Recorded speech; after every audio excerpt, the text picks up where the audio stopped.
Kagurabachi was once the most popular manga on the internet. No other manga has been talked about in 2023 than Kagurabachi. From everyone taking seriously on the potential of this new upcoming manga, to people making fun of it. For a whole month, every manga discussion is going to be about Kagurabachi. And fast forward almost 1 year later, I finally caught up reading Kagurabachi, and I'm here to reignite the fading flames. Kagurabachi is the peak of shonen manga.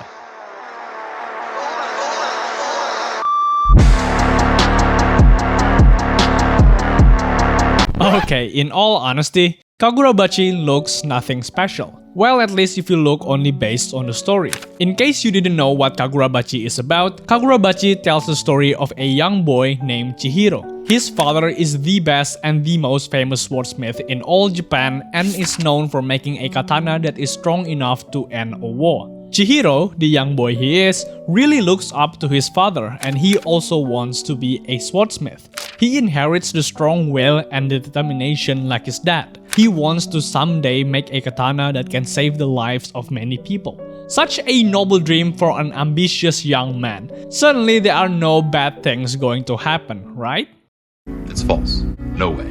Not this time. Yep, his father is dead. At this point, if you really love your father, stay away from being a shonen protagonist. And with the katana is stolen by the same organization that killed his father, Chihiro now sets out for revenge for his father's death and retrieve back the katana.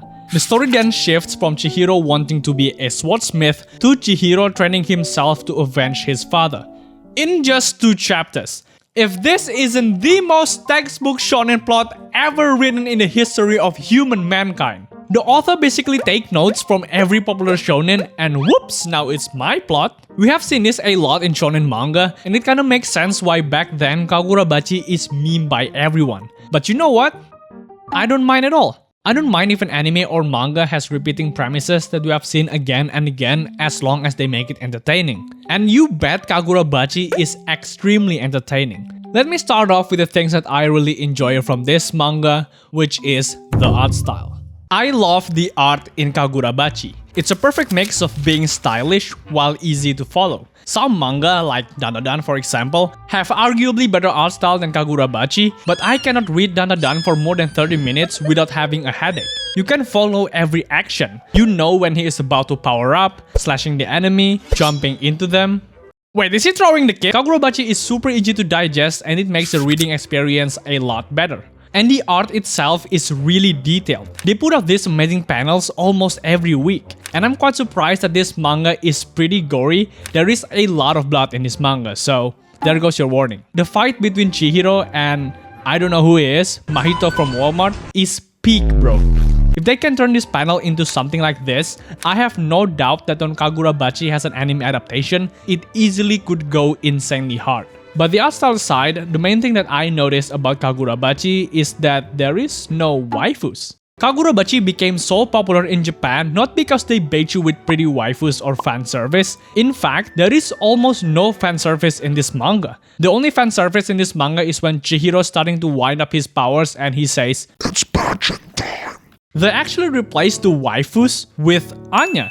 Remember that kid from a few minutes ago that got yeeted by Chihiro? Kyonagi is the closest thing to a fan service, and by the term of fan service is saying how cute she is. That's why I keep saying to everyone that Kagurabachi is the John Wick of manga. Both have black hair, both have resting bra face, both have a revenge plot for something significant to them, and both almost have no fan service. Kagurabachi is just pure action manga, and I was so happy that it's a manga that only highlights on action. Not on the side romance or the goofy comedy, but just pure raw action. But even so, that doesn't mean I didn't have a problem with Kagurabachi, which is probably very clear to you that Kagurabachi drew a lot of inspiration from other shonen manga.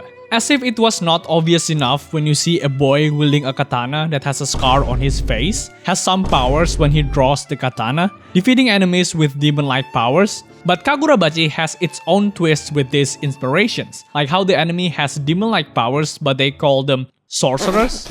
But this could be an advantage to Kagurabachi because it makes it easier for the readers to understand the story. I bet most of you has already watched JJK or Demon Slayer, so you can draw some similarities. Instead of reading all of these words, I mean, yeah, flames, powers, I get it. You can easily follow the story, probably expecting what comes next, but this makes Kagurabachi looks like a cheap copy of other shonen manga. And this is the main criticism from a lot of people, even though it's completely fine for me. But what is not completely fine for me, and I have a real problem, is the dialogue. I know this is a shonen manga, I know the one who read this are teenagers, but I just can't get enough with the dialogue. For the most part, it's actually fine, but there has to be some moment in every 1 or 2 chapters when he slowly tips the fedora and turns into a prime predator. For example, when Chihiro asks when he didn't remove the scar on his face, and his answer is, "Every morning when I wake up looking in the mirror, I see this scar and I remember what happened on that day. So I wake up with full hatred." Or in the middle of the fight between Chihiro and this Kongming wannabe, and this guy really yapping to Kyonagi about how she is not wanted by her mother in the middle of the fight. He deadass used Trauma Dom no Jutsu on her while fighting Chihiro. And there are more dialogue like this, but thankfully I really like the interaction between the characters. It flows naturally and you can see the bond between them.